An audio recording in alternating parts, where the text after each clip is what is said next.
শুনুন, আপনার মেয়ের কথাবার্তা, ধরন ধারণ, চলাফেরা এতটাই খারাপ, বিশেষ করে কথাবার্তা। ও তো জানেই না কাকে কি বলতে হয়। ও শুধু একটা জিনিসই ধরে নিয়েছে, যে ওর স্বামীকে হ্যাপি করতে পারলেই ব্যাস, আর কিছুর দরকার নেই। তবে আজ আমি একটা কথা বলতে বাধ্য হচ্ছি। বুবলাইদা যদি সময় মতো চাকরিটা না পায়, বর্ষাদি কিন্তু একদিন বুবলাইদাকে ছেড়েও চলে যাবে।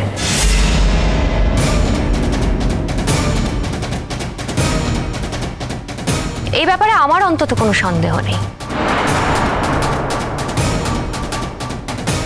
সেদিন বুবলাইদা বুঝতে পারবে ওর আসল শুভাকাঙ্ক্ষী কারা। তুমি আজকাল কি পামিস্ট্রি করছো নাকি? তোমার চেম্বার টেম্বার সব ফেলে? না না, তোমার কথা শুনে তাই মনে হলো। এই যে তুমি বর্ষার ব্যাপারে সমস্ত কিছু জেনে গেছো। শোনো, তোমার জ্ঞান শুনতে না আমরা এখানে আসিনি, হ্যাঁ? আর আমাদের এত জ্ঞান শোনার কোনো রকম সময় নেই, ধৈর্য নেই, আর কোনো ইচ্ছাও নেই।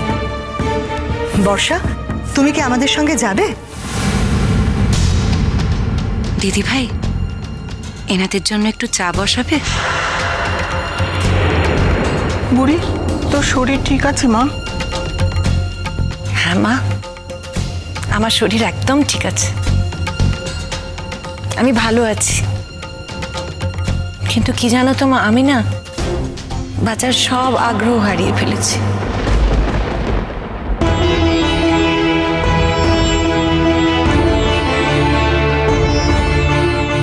দয়া করে এই বিষয়ে আমার মেয়েকে দোষ দেবেন না। আপনি বাঁচার আগ্রহ হারিয়ে ফেলেছেন কারণ আপনার প্রাণের মানুষটা এখন এই বাড়ি ছেড়ে চলে গেছে, তাই না দিদি? ঠিক বললাম না? খবরদার, আপনার সাহস কি করে হয় আমাদের বাড়িতে এসে আমার বৌদি ভাইকে এইভাবে কথা বলা? যে সাহসে আপনার বৌদি আমার মেয়ের গায়ে হাত তুলেছিল, ওই ঠিক একই সাহসে আমি আপনার বৌদির ব্যাপারে এই কথাটা বললাম। আপনার যা করার আছে আপনি করে নিন। চ্যালেঞ্জ করে কোনো কথা বলবেন না, এখানে কোনো চ্যালেঞ্জের জায়গা নেই।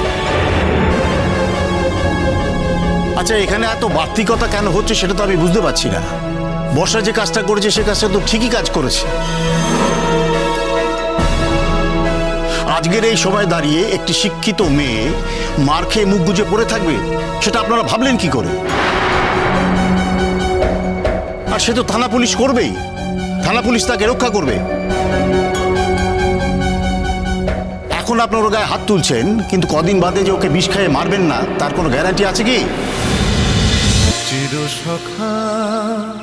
চিরসখা সোম থেকে রবি প্রতিদিন রাত ৯টায় স্টার জলসায় ও জিও হটস্টারে।